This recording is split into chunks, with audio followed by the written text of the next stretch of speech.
Hi friends, welcome to Deva's kitchen. അപ്പോൾ ഞാനിന്നൊരു healthy ആയിട്ടുള്ളൊരു ബ്രേക്ക്ഫാസ്റ്റാണ് ചെയ്യാൻ പോകുന്നത്. വേറെ ഒന്നുമില്ല, നിങ്ങളെല്ലാം ചെയ്യുന്നതായിരിക്കാം, പക്ഷെ ഇങ്ങനെ മിക്സ് ചെയ്തിട്ടുണ്ടോ എന്നൊന്ന് ട്രൈ ചെയ്ത് നോക്ക്. നമ്മുടെ ഏത്തപ്പഴവും ശർക്കരയൊക്കെ വെച്ചിട്ട് ഒരു പുട്ടാണ് ചെയ്യാൻ പോകുന്നത്. നമുക്ക് നല്ല അടിപൊളിയായിട്ട് വേറെ കറിയൊന്നുമില്ല നമുക്ക് കഴിക്കാൻ പറ്റുന്ന അടിപൊളി പുട്ടാണ്. അപ്പോൾ അതിന് എന്തൊക്കെയാണെന്ന് പറഞ്ഞുതരാം. ഇനിയിപ്പോൾ അളവൊന്നും പ്രത്യേകിച്ച് ഞാൻ പറയുന്നില്ല, കാരണം നമുക്ക് അവരവരുടെ ഇഷ്ടത്തിന് ഇത് ആഡ് ചെയ്യാം. അല്ലാതെ ഇപ്പം ഒരാൾക്ക് ഇത്ര ഇടണം എന്നൊന്നും ഞാൻ പറയുന്നില്ല. അപ്പോൾ ഇത് ഞാനിപ്പോൾ ഒരു കപ്പ് പുട്ടുപൊടി എടുത്ത് വെച്ചിട്ടുണ്ട്. അപ്പോൾ ഇത് നമ്മളിപ്പോൾ സ്ഥിരം ഒരു കപ്പാണ് എടുക്കാറ്. 3 പേർക്ക് നമുക്കിപ്പം കഴിക്കാൻ പറ്റും ഒരു കപ്പ് വെച്ചിട്ട്. പിന്നെ ആവശ്യത്തിന് തേങ്ങ വേണം. പിന്നെ ഏത്തപ്പഴം ഞാൻ 3 എണ്ണമാണ് എടുത്ത് വെച്ചേക്കുന്നത്, ഓരോരുത്തർക്കും ഒരെണ്ണം വെച്ചിട്ട്. അപ്പോൾ അതെന്ന് പറഞ്ഞാൽ ഞാൻ ജസ്റ്റ് ഒന്ന് പുഴുങ്ങിയെടുത്തേക്കാണ്. അപ്പോൾ പെട്ടെന്ന് നമ്മളിപ്പോൾ പുട്ട് നമ്മൾ വയ്ക്കുമ്പോഴത്തേക്കും പുട്ടുപൊടി പെട്ടെന്ന് തന്നെ വെന്ത് കിട്ടുമല്ലോ.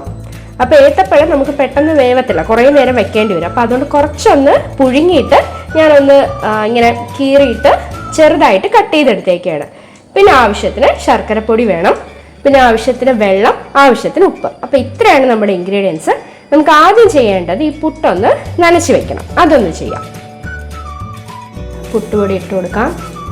ഇത് നിങ്ങൾക്ക് അറിയായിരിക്കും, ഒരു കപ്പ് പുട്ടുപൊടിക്ക് 1 കപ്പ് വെള്ളം തന്നെ ഒഴിച്ചിട്ട് ചെയ്യുന്നതാണ്. ഇതിൽ കുറച്ച് ഉപ്പിട്ടു. അത് നമ്മൾ നനച്ച് പതുക്കെ എടുക്കുകയൊന്നും വേണ്ട. ഒഴിച്ചിട്ട് ഒരു 10 മിനിറ്റ് വെച്ചിരുന്നാൽ മതി. അതേ അളവിൽ തന്നെ നമുക്ക് വെള്ളവും കൂടി ഒഴിച്ചു കൊടുക്കാം. വെള്ളം കൂടിയതുപോലെയൊക്കെ തോന്നും, പക്ഷേ കറക്റ്റാണ്. ഒരു 10 മിനിറ്റ് കഴിഞ്ഞ് നോക്കുമ്പോൾ എല്ലാം സെറ്റായിട്ടിരിക്കും. ഇനി ഒന്നും ചെയ്യണ്ട, ഇവിടെ ഇരിക്കട്ടെ. അപ്പോൾ ഇത് പുട്ട് സെറ്റായിട്ടുണ്ട്. ഒന്ന് നനച്ചെടുക്കാം. ഇത്രയേ ഉള്ളൂ പരിപാടി. പെട്ടെന്ന് തന്നെ ഈ പുട്ട് നനച്ചെടുക്കാം. എല്ലാവർക്കും അറിയായിരിക്കും. അപ്പോൾ നമുക്ക് ഇതിനകത്ത് ഇട്ട് തുടങ്ങാം.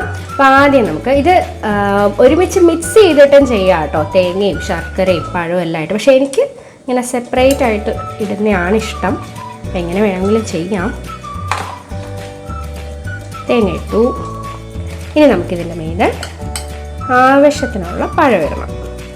കുറേ പഴം ഇടാം, എന്നാലേ നമുക്ക് വേറെ കറിയൊന്നും ഇല്ലല്ലോ, ഇത് വെച്ച് തന്നെയല്ലേ കഴിക്കേണ്ടേ. ഞാൻ ഒരു പഴമാണ് ഒരാൾക്ക് എടുത്തേക്കുന്നത്. അത്രേ സ്ഥലമുള്ളൂ. ഇനി നമുക്കിതിൻ്റെ പുറത്ത് ശർക്കരപ്പൊടി നന്നായിട്ടൊന്ന് ഇടണം. ഈ ശർക്കരയ്ക്ക് പകരം പഞ്ചസാരയും യൂസ് ചെയ്യാം. പക്ഷെ ഞാനിപ്പം ഹെൽത്തി ആയിട്ടുള്ള ഫുഡല്ലേ പറയുന്നത്. ഇപ്പോൾ കുട്ടികൾക്കായാലും ശർക്കര കൊടുക്കുന്നതാണല്ലോ നല്ലത്. ഇനി നമുക്ക് പുട്ടുപൊടി ഇട്ട് കൊടുക്കാം. പുട്ടുപൊടി എപ്പോഴും കൈ കൊണ്ട് വാരി ഇടുന്നത് തന്നെയാണ് നല്ലത്. ഇതെല്ലാം കൂടെ വെച്ചാൽ പുട്ടിടാൻ സ്ഥലമില്ല കേട്ടോ.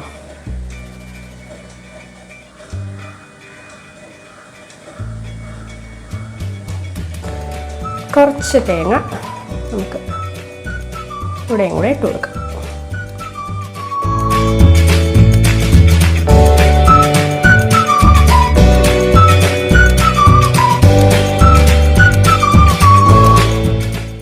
ഇതിൽ കൂടി ഉണ്ടാക്കാം. അപ്പോൾ നമുക്ക് നിറയെ ചെയ്യാൻ പറ്റും, സ്ഥലം കിട്ടും.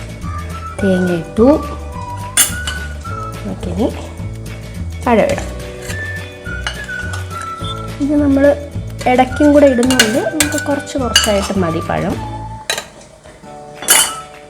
ശർക്കര,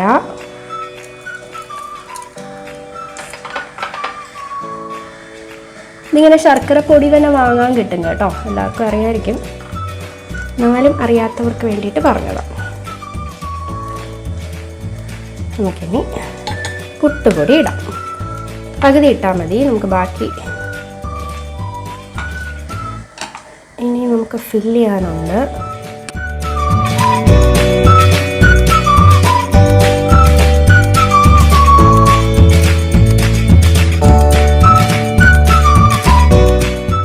ലാസ്റ്റ് ഞാൻ തേങ്ങ മാത്രമേ ഇടുന്നുള്ളൂ കേട്ടോ, 2 സ്ഥലത്ത് നമ്മൾ ഇട്ടിട്ടുണ്ടല്ലോ. ഇതും കൂടി വെക്കാം.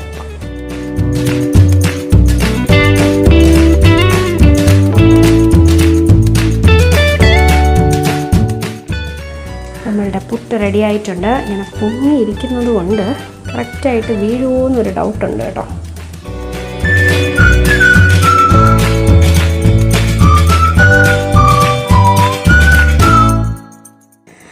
അപ്പോൾ ദേ നമ്മുടെ ഹെൽത്തി ആയിട്ടുള്ള ബ്രേക്ക്ഫാസ്റ്റ് റെഡി ആയിട്ടുണ്ട്.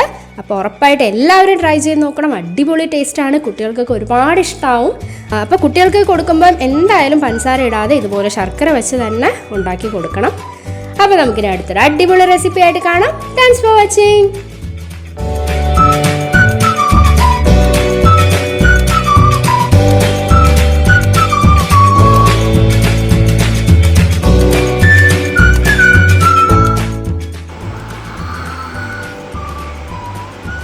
കൊള്ളാവോ?